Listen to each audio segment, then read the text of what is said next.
Բարի լույսի եթերում Ամերիկայի ձայնն է Վաշինգտոնից, որը բարի լույս է մաղթում բոլորին Հայաստանում և Սփյուռքում։ Հուսամ արդեն նախաճաշել եք և լավ եք սնվել, չէ որ սնվելու ամենակարևոր պահը նախաճաշն է։ Նախաճաշին է, որ կարելի է սնվել ավելի դժվար մարզելի, բայց շատ կարևոր սննդամթերքով։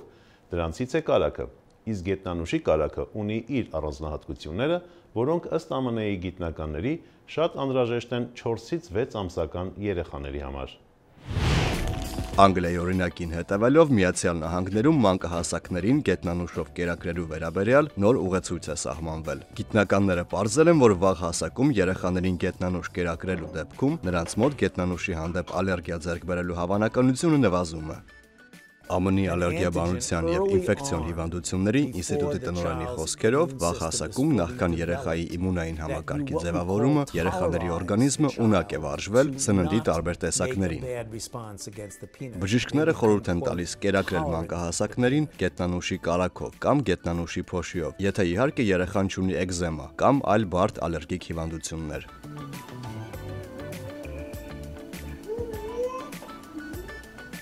Սակայն չէինք ուզենա, որ սահմանեիք ուտելու ռեկորդ, ինչպես դա անում են որոշ երկրներում անցկացվող ուտելու մրցումների ժամանակ։ Ու քանի որ խոսեցինք ռեկորդների մասին, եկեք խոսենք Գինեսի ռեկորդների մասին նույնպես։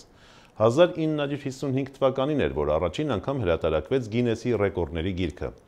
Անցած 63 տարիների ընթացքում գրքի ամենամյա հատորները տպագրվում են արդեն 100 երկրներում մի քանի տասնյակ լեզուներով։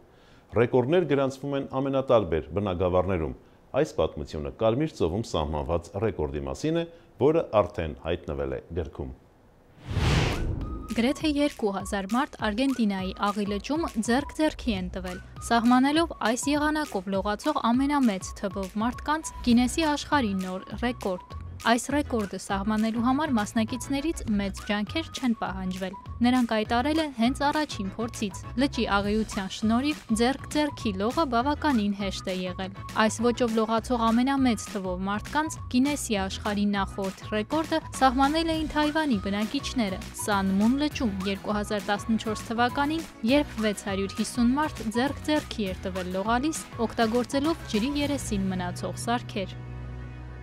Իսկ գիտեք, որ բացի ջրային այս ռեկորդից կա նաև ջրային թանգարան, ավելի ճիշտ ստորջրյակ թանգարան։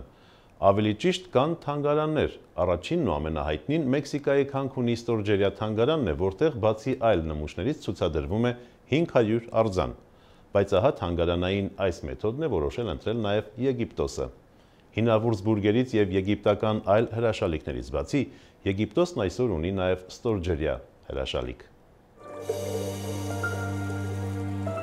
Ջրասուզակների խումբը Եգիպտոսում ստեղծում է ստորջրյա թանգարան։ Թանգարանը նաև վերածվում է ստորջրյա ժայռի, որը ջրասուզակների կարծիքով կարող է ստորջրյա կյանքի նոր բնակավայր դառնալ։ Խումբը ցանկանում է պահպանել Կարմիր ծովի մարջանի ժայռերը, ջրասուզակներին ուղղորդելով նոր այլընտրանքային տարածքներ։ Նրանք արդեն 6 տարբեր արձաններ են տեղադրել, որոնցից մի քանիսը արդեն ունեն իրենց ուրույն ձկների և մարջանի էկոհամակարգը։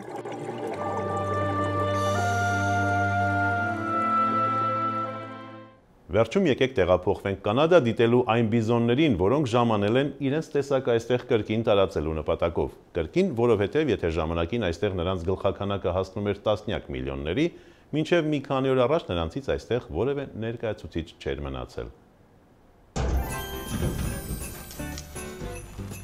Ավելի քան 130 տարի Կանադայի Բանֆ ազգային պարկերից բացակայում էին բիզոնները, սակայն այդ իրավիճակը վերջերս փոխվել է։ Կենտրոնական Ալբերթայում պահպանված 16 հիմնականում հղի բիզոններից բաղկացած հոտը տեղափոխվել է Բանֆ ազգային պարկ։ Այս գործողության նպատակն է տարածքում կրկին վերականգնել վայրի բնությունը։ Ժամանակին ավելի քան 30 միլիոն հոտեր ազատ տեղաշարժվում էին Հյուսիսային Ամերիկայով մեկ, սակայն որսորդության հետևանքով դրանք գրեթե ոչնչացվել են։ Հյուսիսային Ամերիկայի տեղաբնիկների համար բիզոնները կարևոր նշանակություն ունեն։ Այս կենդանիները ժամանակին նրանց ապահովել են կերակրով և հագուստով։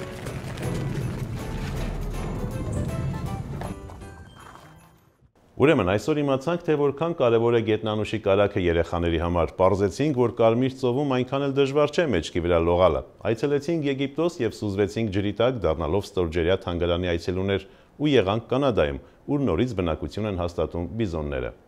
Բայց հիմա պիտի հրաժեշտ տանք մինչև հաջորդ եթերաժամ, մաղթենք բարի օր եւ հիշեցնենք, որ եթերում է Ամերիկայի ձայնը Վաշինգտոնից։